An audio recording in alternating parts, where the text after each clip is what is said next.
Hey there, everybody. This is Christian Horner, and we're going to go through some things that will help you, hopefully, with any final exams that you have in terms of AP Physics 1.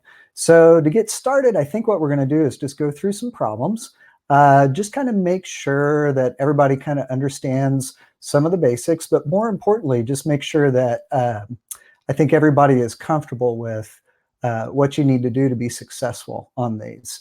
So we will take a look at these things and make sure that everybody's good. I've got a little issue here that I'm taking care of. So as soon as I can get this thing to work, we will get started. All right, so, okay, I think I have it now. I had a script that didn't work. And so let's get this going here. I'm going to pull up, hopefully, you'll be able to see my screen here in just a second. But I think I'm having a little issue with a script that's blocking some things. So we will try this one here. All right, let's see if this works. So sorry about this. All right, so here we go.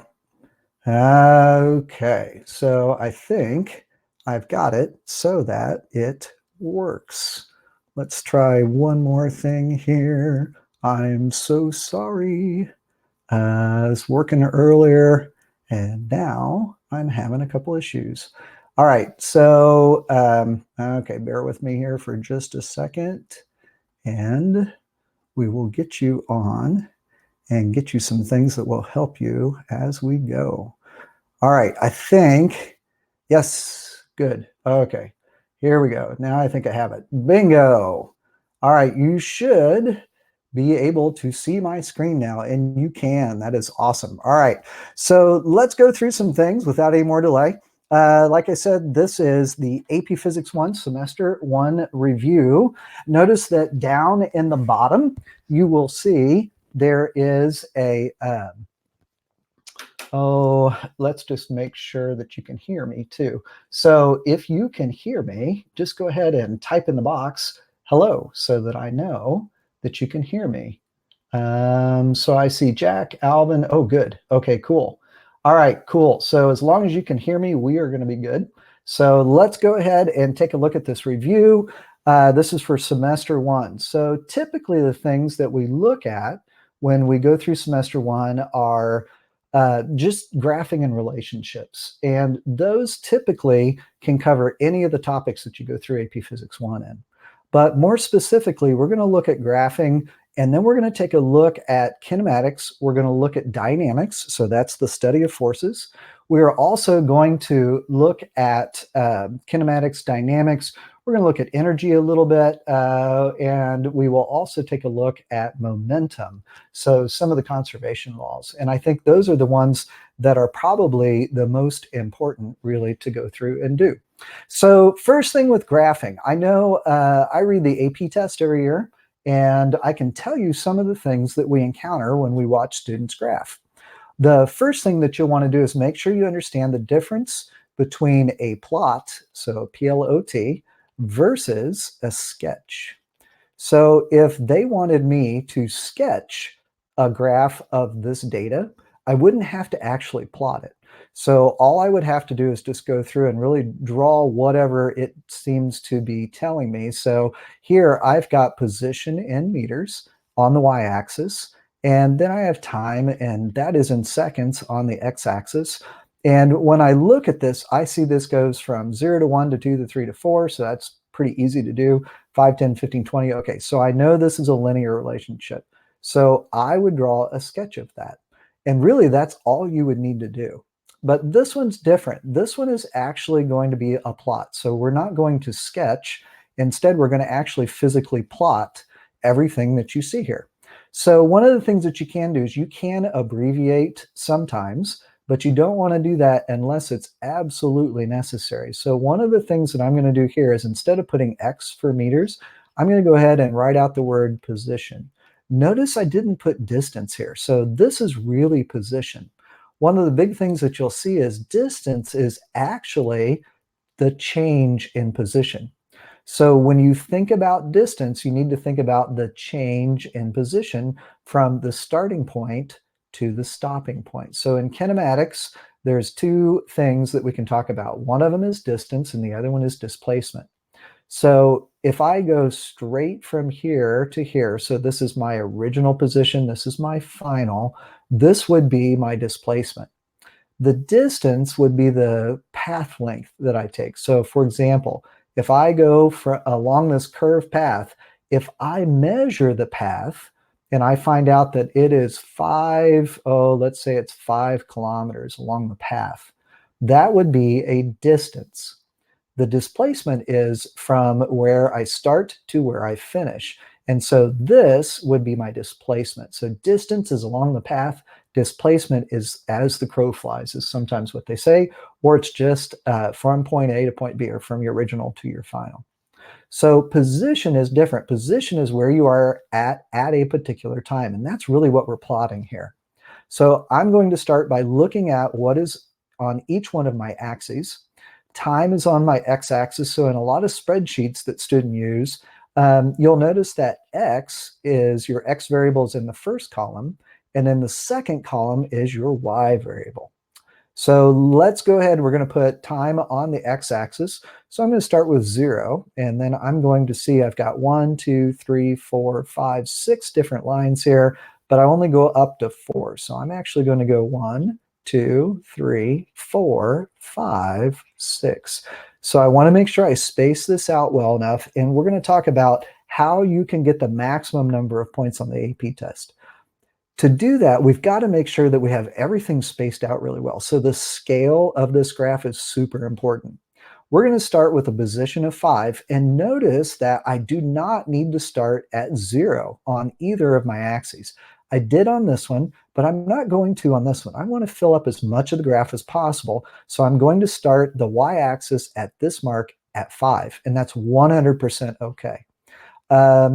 If you want to double check this, go ahead and take a look at any of the 5 AP tests that have come out, the 15, 16, 17, 18, or 19.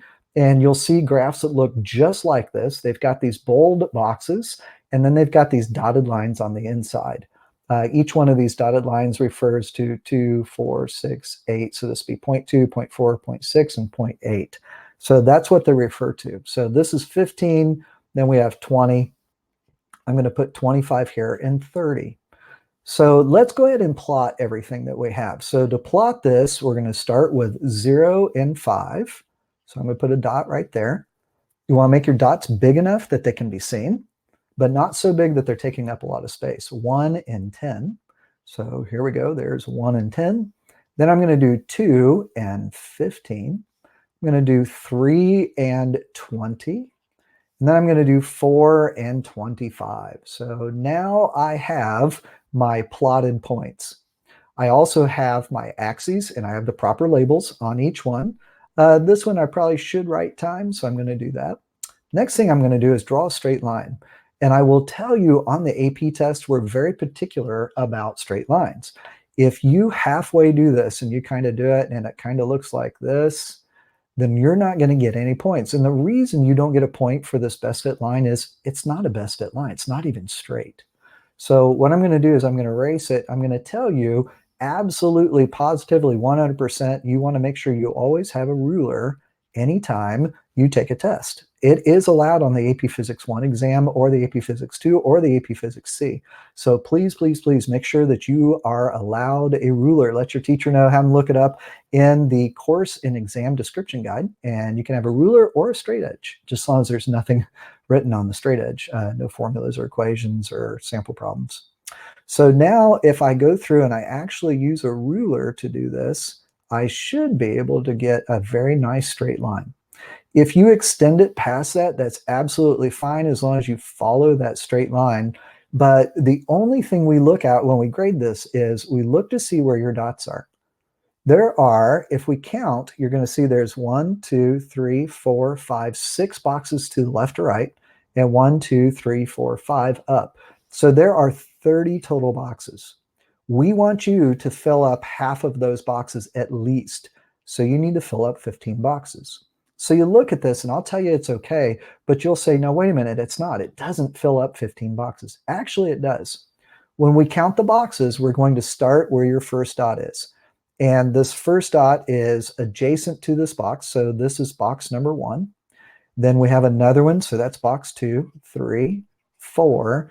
And then this dot is just right on that line. So we're going to go ahead and count it over here. So that's 5 boxes to the left.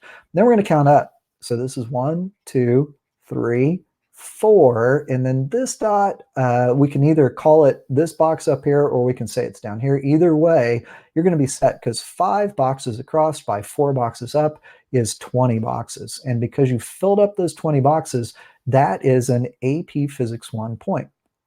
So you get 1 point for what we call scale. We want to make sure that you filled up 15 of those 30 boxes. You also get 1 point for having both of the proper and correct titles with units. So your axes, titles, and units, that is a point. You typically get a point for plotting your points and then drawing the best fit line. And let's say that my points weren't so perfect. Instead, let's say that I had 1 point. Oops, let's go back to red. Here we go. Let's say I had 1 point here and 1 here and 1 up here and 1 down here. I've gone through, if you look at those new points, I still have a best fit line because I have the same number of points above as I do below the line. So as long as you've done that as you go through, then that would be perfect. And that is what you want. So your best fit line is a point, and then your plotted points, as long as you have them in the right place, is a point. So let's count up how many points we have all together. So this is going to be 1, 2, 3, 3 points so far, plus we had our straight line point or our best fit line point. So that's 5. So 1 for the dots, 1 for the scale, 1 for labeling and having the correct axes, labels, and units, and then 1 for our best fit line. All right, so that's just a little review of graphing and some things that are super important in terms of graphing, just general graphing things. In kinematics, graphing is used a lot of the time, and there's 2 things you have to recognize when you do a kinematics graph. Most of the time, you're going to end up with something where you have position. So position, and that's in meters. And then you will have time, and that is in seconds. So let's say that we end up with a position time graph that looks a lot like this. So we've got, I'm just going to draw the line here. So we've got a straight line across. Now, if you see a graph like this, what they're going to do is they may or may not have some numbers here. They might just say like 0, 2, and 4, and then this is 0, 2, and 4. And they'll ask you questions. So they want you to be able to analyze these graphs. And typically what they'll do is they'll ask you what is the velocity and what is the acceleration of these objects. So for position and time, we know that velocity is equal to the change in position over the change in time. And here my change in position is 0. So I know that the velocity of this object is 0. If the velocity of the object is 0, we know that our acceleration is also 0 at this point because this is a very flat line. So there's no change in velocity and no change in position either. So that's one graph that you're going to end up seeing is it's going to just have that very, very straight line, okay? Just a horizontal line. And that tells me that it doesn't have any speed. It's just sitting still. You're going to get another one, and it might look a lot like this. And they will ask you again, what is the velocity and what is the acceleration? So when I look at this, I need to find out if I have position and time, what is the slope of my best fit line? So here, velocity is change in position over change in time, or sometimes you'll see it's distance over time, and they're getting that from the change in position. So really, change in position is critical here. I've got 4 minus 0 over 4 minus 0, so that gives me 1 meter per second. And there's no change in speed since the speed is constant, so this is also 0 meters per second. The last type of position versus time graph that you're going to probably see as a review is one that has more of a curve. So let's say that you see one that looks like this. So this is a parabola, and a parabola means that we have an accelerating graph. Now, how do I know that this object is accelerating? Remember the slope at any tangent point. So right at a half second, I see that this is my slope. So that's my velocity. But then I'm going to move over here and I'm going to draw another tangent line. And this has a steeper slope. So our velocity is going up. And then over here, I have an even steeper slope. So now my velocity is really rising. So I could find these three velocities. If I found the initial velocity, the final velocity, any of the two velocities, I could also then find the acceleration. There's a better way to find acceleration though, and that's to take our position versus time data and change it. So this is what we call to linearize a curve graph. So this is a parabola as a quadratic relationship. And if I want to make it so that I get a straight line and I can find out what acceleration is, I need to plot my y thing versus whatever I have on the x-axis, but I have to square it. So what I'm going to do is I'm going to go through and try to do that with this. Right now I see that I have 0, 0 point. This is 2, comma 1. Okay, so I have 2 and I have 1. And then over here, we've got about 3 on our x-axis. And we've got 1.6. Okay. And then I have 4 and 3. So this is going to be 4. And it looks like we have about 3 there. So these are times, and these are our positions. And I need to square my times. So instead of 2, I'm going to have 4. Instead of 3, I'm going to have 9. And then this is going to be 16. So we're going to change this a little bit and see if we can find out what the acceleration of this thing is. So I'm going to get rid of the numbers that I have here. I'm going to put new numbers in. And it looks like I need to go for time squared. I'm going to have 4, 9, and 16. So let's do this. Let's go over and we're going to put 4. 4 times 2 is 8. 4 times 3 is 12. And then 4 times 4 is 16. So I'm still filling up as much of the graph as I need. This is now time squared and second squared. Now I'm going to plot these points. So I want to go on the x, I'm going to go up to 1. So here's 1 right here. And I see at 1, I need 4. So I'm going to put that dot there. So I can get rid of this one right here. Then for my x, my position again, I have 1.6. So this is 1.6. And so I'm going to put this one about right here. Oops, move it down a little bit. And then finally at 16, it looks like it's about 3. And what's cool about this is, notice now we have a very straight line. So since I have a straight line and I have position versus time squared, so let's make these like this, we can go through and we can find out what the acceleration of this is. So now we have to think about our kinematics equations. And remember, there are 3 kinematics equations that you really need to know. You don't need to memorize anything on the AP test. Instead, you can use the equation sheet. So one of those equations is the final velocity is equal to the original velocity plus acceleration times time. The second one is the change in position is equal to the original velocity times time plus 1/2 of the acceleration times time squared. And then our last equation is the final velocity squared is equal to the original velocity squared plus 2 times the acceleration times that change in position. So when I look at my graph, I notice I have position and I have time squared. So out of all these equations, the one that has position and time squared is this one in the middle. And that's super important. Here's why it's so important. Let's find the slope of this line. So we've got 3 minus, and then this is 1. And we're going to divide that by 16 minus 4. So 16 minus 4. So 3 minus 1 is 2. And 16 minus 4 is 12. So that would be 1/6. And typically on the AP test, we really want to make sure that you have, instead of fractions, you will want decimal equivalents. So the decimal equivalent of this is 0.17. And now I know the slope. Our units for the slope are a meter per second squared. So everybody goes, yay, we found acceleration. But the problem is we really didn't.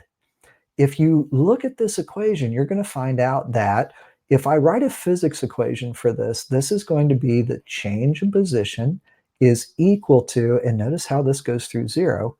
This is our b value. So VOT is our b value, but it is 0 because this goes right through the axis. So here we go. So we're going to put a 0 plus, now our slope was 0.17, but we're going to put that half in here because in the equation we see that. So it's a half of 0.17 times time squared.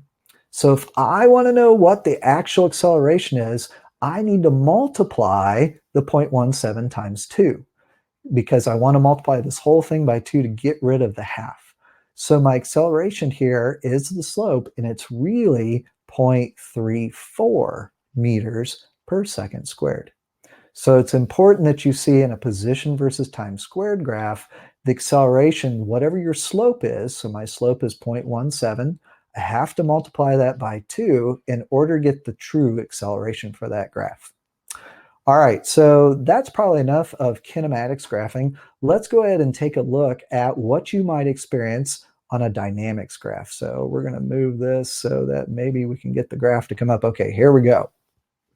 So typically, if you think about dynamics, the biggest equation that you can think of is force is equal to mass times acceleration. Now, on the AP Physics equation sheet, this is not shown, and it's because it really doesn't exist.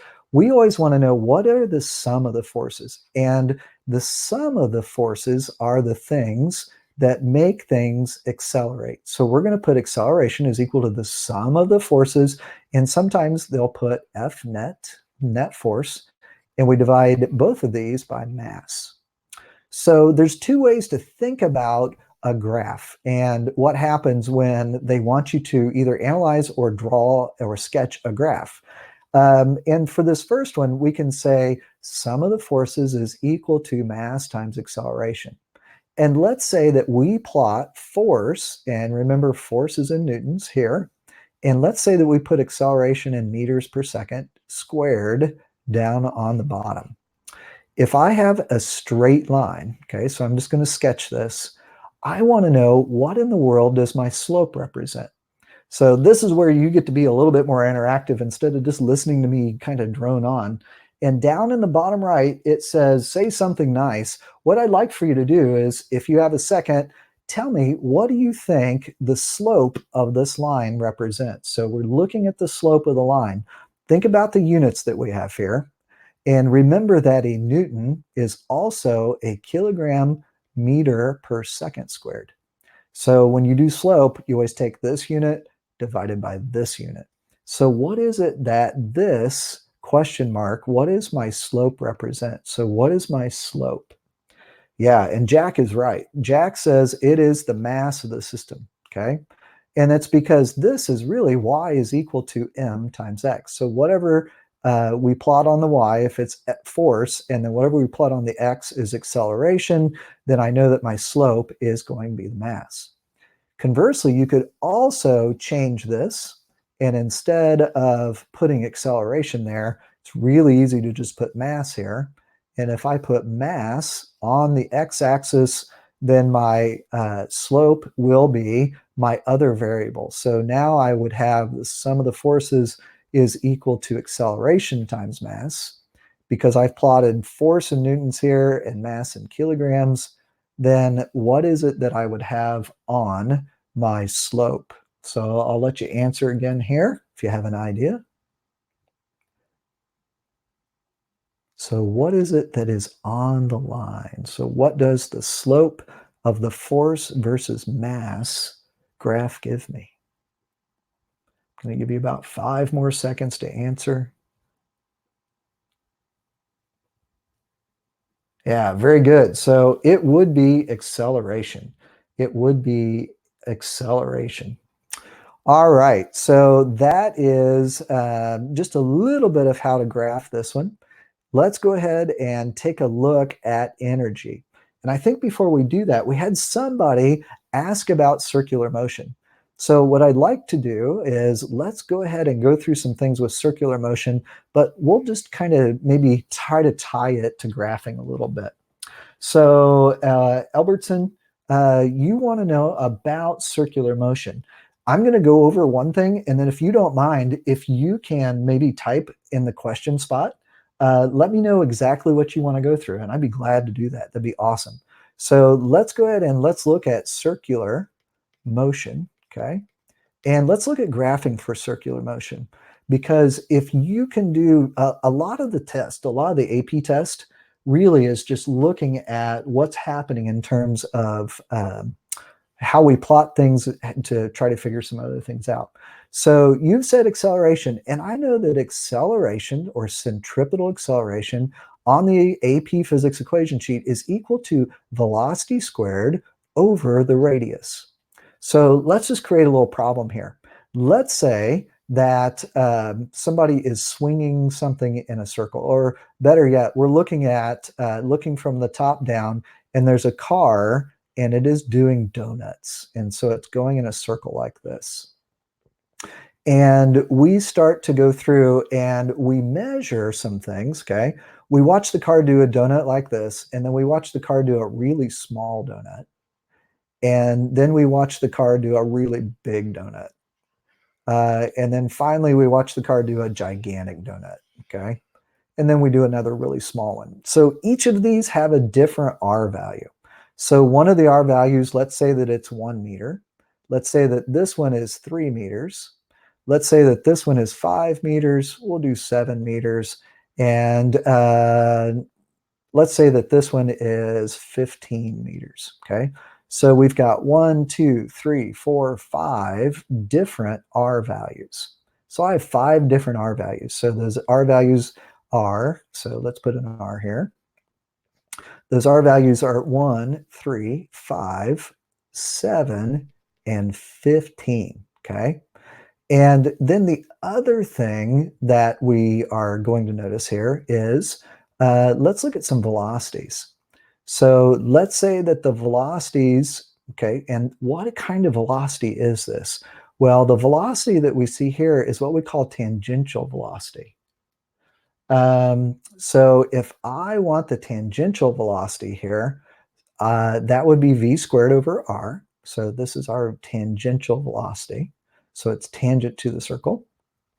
And so let's just come up with some of those. So let's go ahead and call this, well, let's go 1, and then 2, and 3, and 4, and 5, and 6. So what I could do is I could go through and I could plot these. And when I plot them, I should end up with a curve. So it's going to look a lot like this, okay? And here I've got R, here I've got velocity. So if I want to make this a straight line, I need to square all these R's. And if I square all these R's, what I'm going to end up with is a straight line. And that straight line, let's say that the slope of the straight line is 15. And notice that if it's 15, well, you know what? Let's do this instead. Let's say that we plot it, and if we do V versus R, let's say that we actually come up, instead of that other curve that we got, let's say that we come up with a curve like this. So this is what we call a square root curve. So if I want to make this a straight line, I have to go through and I need to square everything that is on the y-axis. So I want to square all these things.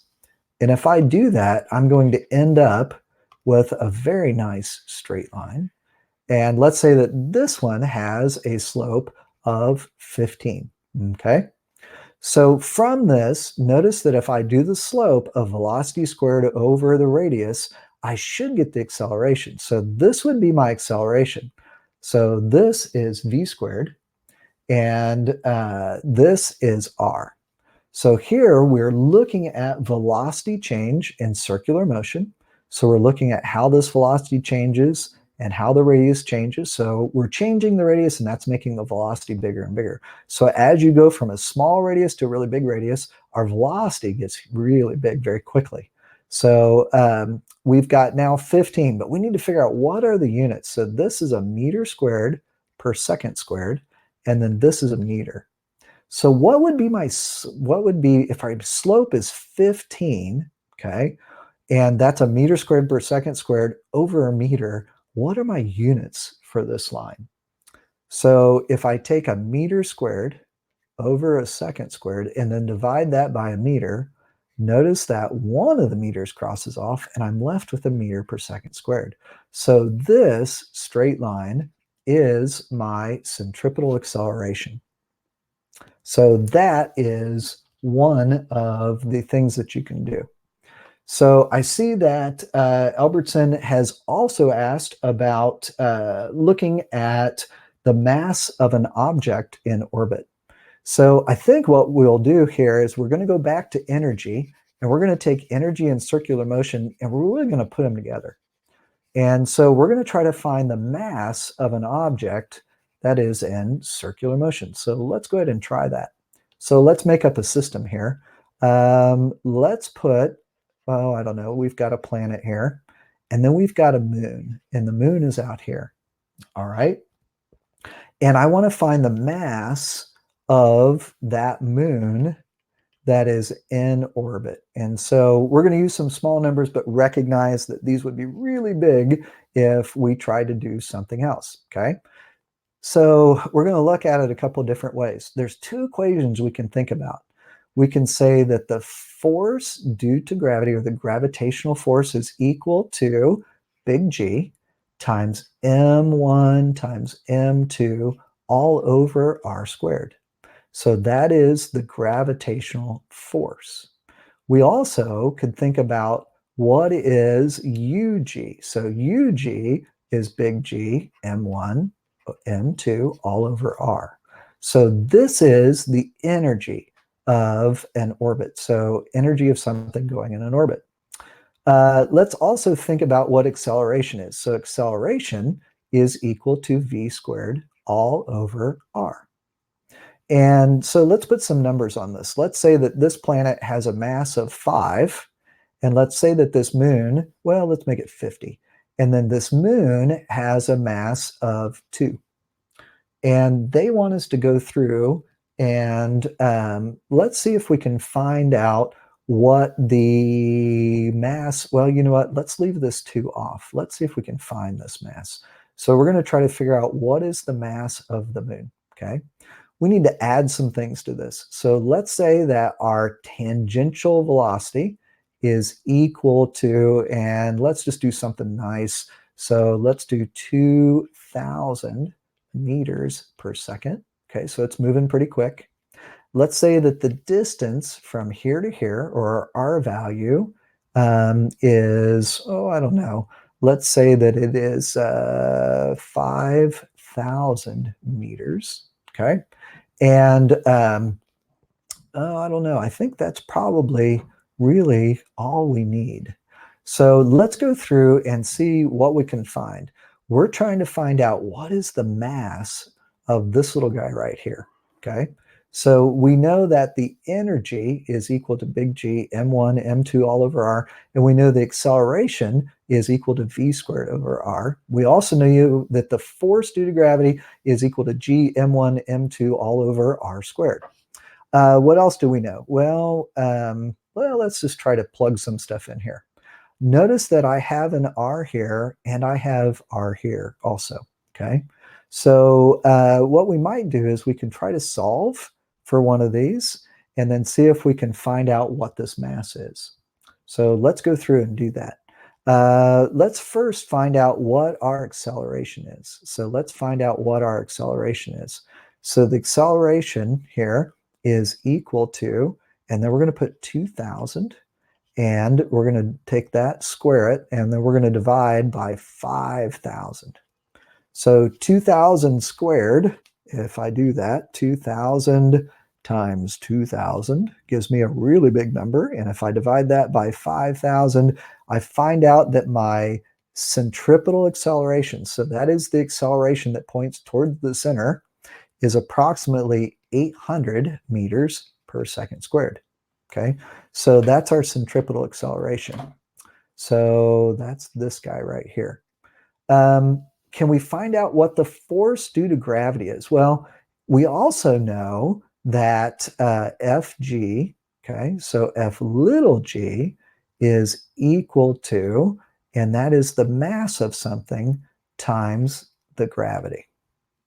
So now we've got all these equations. We're looking for, we know the mass of this one, okay? The question is, do we know the force between these two things? Do we know the force between these two things? Well, I know the centripetal acceleration, and that's the one that points towards this planet. And I know this, which is the mass, and so we're going to call it 50, and so it's not very big. So we're going to put m here as 50. And my question is this gravity equal to the centripetal force? Is gravity equal to the centripetal force? And so in actuality, we're going to have to be careful here because we don't want to make any assumptions that are incorrect. If you're standing on the Earth, is gravity equal to the centripetal force? And the answer is no, not really. So let's see if there's something else we can do with some of these. The big G here is 6.67 times 10 to the negative 11th, okay? And let's say that we find out that the force between them is pretty small. Let's say that it is let's say it's 3 times 10 to the, I don't know, let's do negative fifth. So if my big FG is 3 times 10 to the negative fifth, and that's equal to 6.67 times 10 to the negative 11th, if my mass of my first object is 50, and the mass of the second object is something that we're looking for, and we need to divide by the distance between them. And so the distance between them squared would be 5,000 squared. So now we want to solve for this variable, which is the mass of this moon that's going around the outside. So we're going to take 3 times 10 to the negative fifth, and we're going to multiply that times 5,000 and multiply times 5,000 again. And then we're going to divide by 6.67 times 10 to the negative 11th. And we get a really big number. And then we're going to divide that by 50.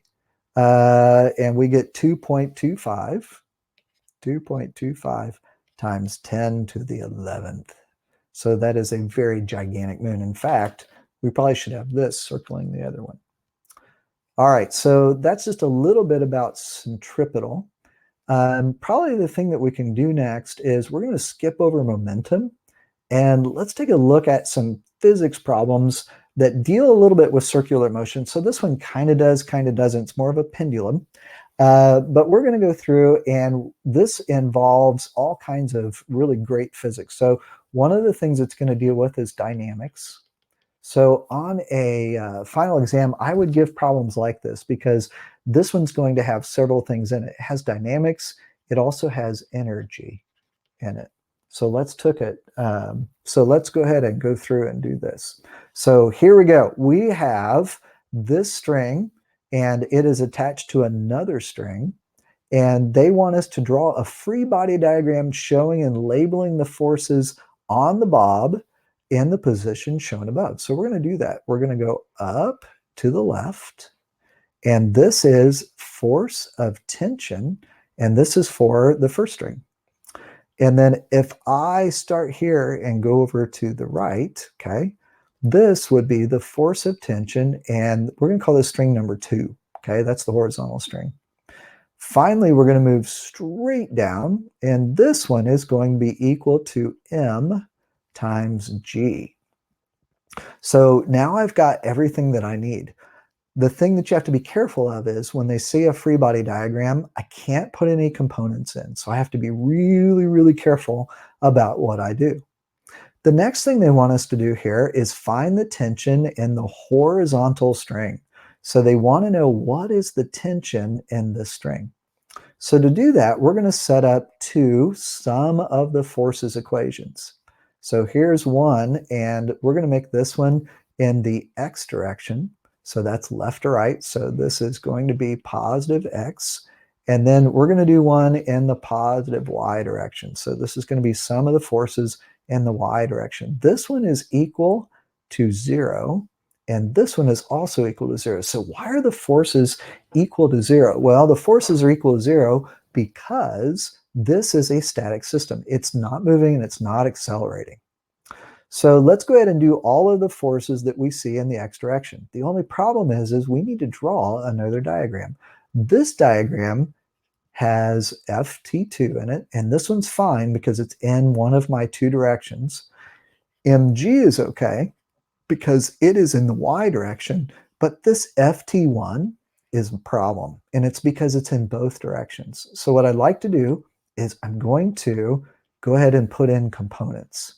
So here are my two components, and I'm going to go back up, and I see that the top of this is 30 degrees. So I'm going to put this in, and I'm going to put 30 degrees right there. And then this side of the triangle is going to be ft1 times the cosine of 30. So that's in the y direction. Notice how it's going up and down. And then this one right here is ft1 times the sine of 30 degrees. So it's the opposite side. So that one's really important. So let's go ahead and let's fill in what we know here. So in the x direction, we said to the right is positive. So we're going to put in ft2. So ft2 minus, this one is going to the left. Notice we're starting at the circle. We said it goes to the left, minus ft1 sine of 30 degrees. And that's equal to 0. So now we're going to just go ahead and solve for ft2. So ft2 is equal to ft1 sine of 30 degrees. Now let's do the same thing in the y direction. We said up is positive, so the only thing we have going up is ft1. So this is ft1 cosine of 30 degrees. And that is going up, so the one that's going down is mg. And that's equal to 0. So we're going to set these two things equal, since we can just add mg to the other side. So this is cosine of 30 degrees, and that is equal to m times g. All right, so now I have two equations, and I want to be able to find out what are the forces, okay, going just in the x direction. So I want to know what is ft2. So I want to know what is ft2. So I'm going to solve this one for ft1. And I'm going to do that because then I can plug in whatever I have into this spot, and that will tell me what ft2 actually is. So this is equal to, I'm going to divide both sides by the cosine of 30. So this is going to be mg over the cosine of 30 degrees. So now I know what ft1 is. I'm going to plug this guy in. So I'm going to go from here, and I'm going to plug it in for ft1 here. So let's make the new equation blue. So this is ft2 is equal to, now I don't have ft1 anymore. I've substituted this. This is mg times, mg over cosine of 30.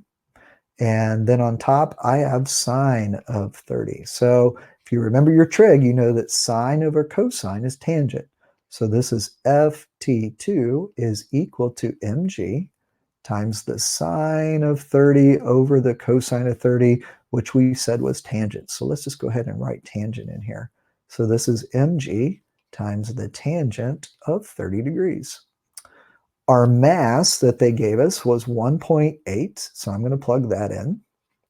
And then a gravity, we can use 10, so that's common on the AP test. Go ahead and use 10, it makes it a lot easier. I'm going to take that times the tangent of 30 degrees. So here we go. We're going to do 18 times the tangent of 30 degrees, and I end up with a tension in string number 2 of 10.4 newtons. So just to review, we drew the free body diagram. We didn't draw anything else on it, Now we drew a diagram with components. We found the sum of the forces in the x and got this equation here. Then we found the sum of the forces in the y and found this one. And now I can substitute in, put my numbers in, and I found out that it's about 10.4 newtons. So the next thing they want us to do is they say the horizontal string is now close to the bob and the pendulum swings down. Calculate the speed of the bob at its lowest position. So if we think about our picture again, we're going to cut this string, and this guy right here is going to move in this direction. So it's going to move, and the highest speed is actually going to be at the bottom. So one of the things that we're going to do is let's go through and draw a diagram here again. But this is my pendulum, and then this is my pendulum when it's at the bottom. Okay. So notice that if I draw a line straight across here, and I want to know how far it fell, this is delta y. So that's the height that it fell, and it fell along the arc. We know that this is the length of the pendulum. From here all the way down to here is the same length, but then we have this little space here that we want to find. Well, we already know that this angle is 30. So let's do this. If we look, we see we have a triangle right here. I want to know what is this in terms of L. So to get this, I'm going to say it is L times the cosine of 30 degrees. So this one is L to L cosine of 30 degrees. Okay. So at this point, if I want to know what this little spot is here, I can take L and subtract L cosine of 30. So I take the whole thing, get rid of this, and that'll tell me what delta y is. So delta y is equal to L minus L cosine of 30 degrees. The other thing you could do is you could say it's L times 1 minus the cosine of 30 degrees. So that is my change in y. So why do we mention that? Well, here's why. Down at the very bottom, we have kinetic energy. And then up here, we have potential energy due to gravity. And I know I'm going from one to the other. So what we'll do is we're going to move back down here, and we're going to create what we call an LOL chart. So we have a couple of energies here. We know we have potential energy due to gravity and kinetic energy. And then we're going to put the same two here. And we know we start with all potential energy due to gravity because we are calling the bottom of this, so right here, our height or our position in the y is equal to 0. So let's go back, and that potential energy in our system, which includes the pendulum. So I'm going to put pendulum and the earth. Okay, those are the only two things we have to worry about. That all of the energy is converted to kinetic. So the string, we don't worry about any friction there. We don't worry about any of the energy being lost since there's no air resistance. So everything's going to go from energy that is potential and gravity to kinetic energy. So here's our equation we're going to use. We're going to say that UG is original is equal to kinetic energy final. We don't have any original kinetic. We don't have any final potential. So we're going to leave those out. This is equal to mg delta y. And then this is equal to 1/2 mv squared. Now, what's cool about this is mass doesn't matter. So we're actually going to get rid of the mass on both sides. They want us to figure out the speed of the bob at the lowest position. So we're looking for v. So let's solve for v. So if I solve for v, v is equal to, I need to multiply both sides by 2. So this is 2 times gravity times delta y. But then I have the square here. So I want to take the square root of both sides. And I end up with velocity is equal to 2 times gravity times the square root times the change in height. We said earlier that we can use 10 for g, and we also said that this is L minus L cosine of the angle, and that was our delta y. So what was L and what was our angle? So here we've got 2 times 10 times L. So let's go back up and we see that L was 2.3 meters. So we're going to put in 2.3 and we're going to factor that out. So that gives us 1 minus the cosine of the angle, which is 30 degrees. All right, so let's go ahead and do this math. So I'm going to take 1 minus the cosine of 30. That gives me 0.1339 or 0.134. I'm going to multiply that times 2.3 times 10, and then finally by 2. And I end up with 6.16, and I have to take the square root of that. And my answer here is 2.48 meters per second. And that is actually a tangential velocity. So we were talking a little bit about circular motion. And one of the things that we could do now is we could find out what is the centripetal acceleration of this thing. Okay. So we want to know, since we know what the radius is of the circle, it's 2.3, and we know the velocity, let's find out what is the centripetal acceleration if we ignore kind of what's going on with gravity here. So we could do v squared all over r. So this is 2.48 squared over my r, which we said was 2.3. And so now if I do 2.48 squared and then divide by 2.3, we end up with 2.67. So 2.67 meters per second squared. All right, so that is one AP problem that will help you a little bit. So that had both energy, we added some circular motion to it, and it also has dynamics in it, so drawing free body diagrams and things. Let's take a look at this one. Now, this is kind of difficult because when you look at this, there's a lot of different things in it. We're going to do this first part, and then I think we're going to be out of time. So we're going to try this. In an experiment, students are to calculate the spring constant K. So remember, springs have a constant, and that spring constant, if we use force, so the force of a spring is equal to K times X.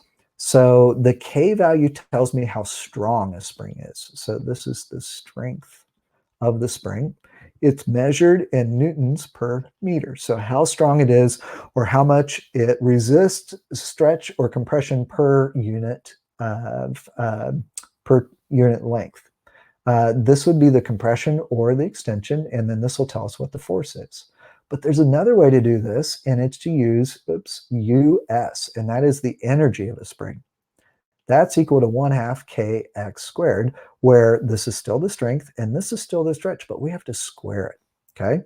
So they want us to find an expression for the height of this spring as it goes up in terms of m, x, k, and any fundamental constants.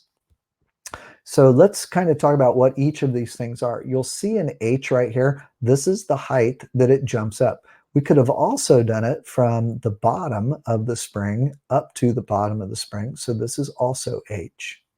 But here we see that it's been compressed. And so our compression here is x. So it has a compression of delta x. What kind of energy does it have here? So right here it has spring energy. And then up at the top here, we have converted that spring energy into all of it is now gravitational energy. So if we did an LOL for this, our system would be the spring, and it would be the Earth. We also have a table here, and so we're going to put the table on there because that's going to be important just for the fact that it launches off the table. Otherwise, it'd be floating. So we know that when we compress it, we have potential energy of the spring. We don't have any gravitational potential energy. Why? Because we're calling this right here 0. So that's 0 height. Or we could call this 0 height. Depends on which one of these H's you're going to use.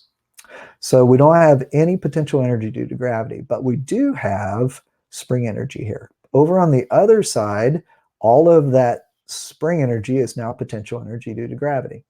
So let's set up an equation.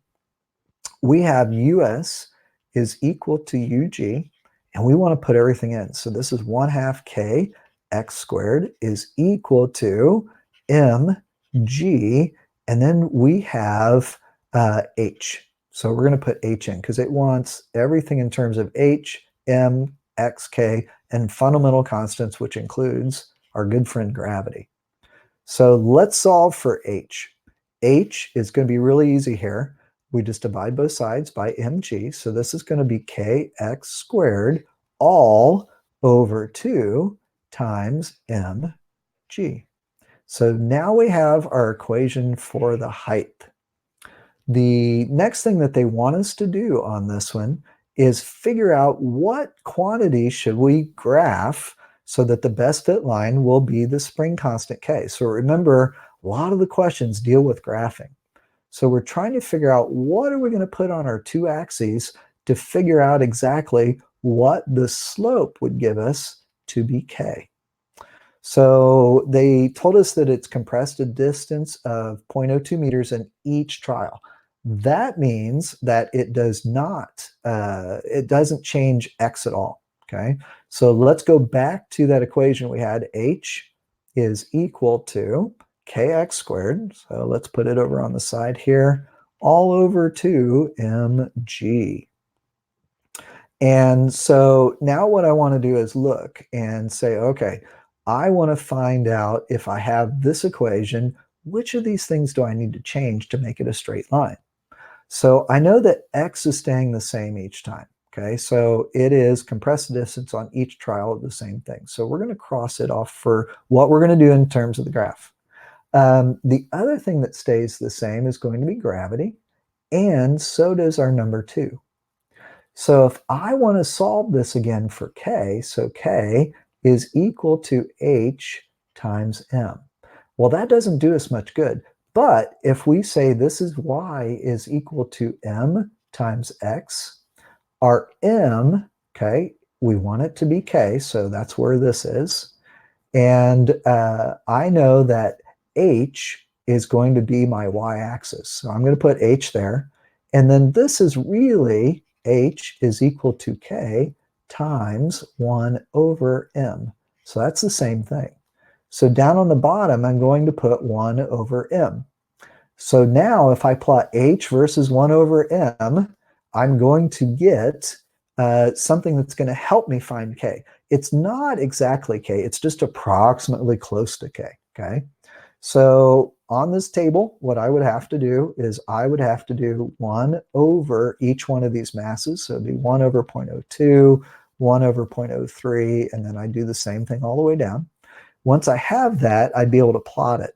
But once I have my straight line, they want to know if what can I plot so that I can get the data points to use them to calculate the spring constant.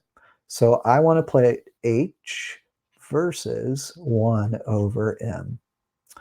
Down at the very bottom of this, they want us to find the value of the spring constant. So let's say that we got this guy. We know we've plotted H versus 1 over M.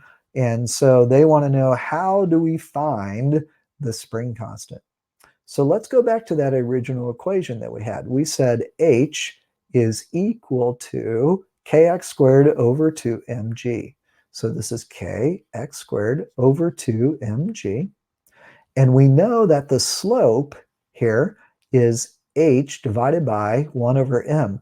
If I take h over 1 over m, and I want to simplify this, I can multiply both the top and the bottom by m over 1. And if I do that, the m's cross off, and now I end up with m times the height. So let's set this equation equal to k. So k here is equal to 2mgh all over x squared. If I know that 2 is constant, m times h is now a constant, so that's a number. So now this is equal to 2 times m times h, that's my slope, times gravity, and then we're going to divide that by x squared. So now I could plug all of my numbers in, and that would give me an actual value for our height. No, actually for the k value. So there's a lot to a lot of these. I think the best thing to do is go through whatever your teacher has for you in terms of your review. But this kind of shows you what you can expect on the AP Physics test. And so a lot of the final exams will have problems actually from those. Okay, cool. So other than that, I think that is the end of the stream. I appreciate you coming out and taking a look. There's some other streams that you can take a look at. So that is 100% all up to you. And that is it. I will let you go. Thanks so much for showing up for this Fible review.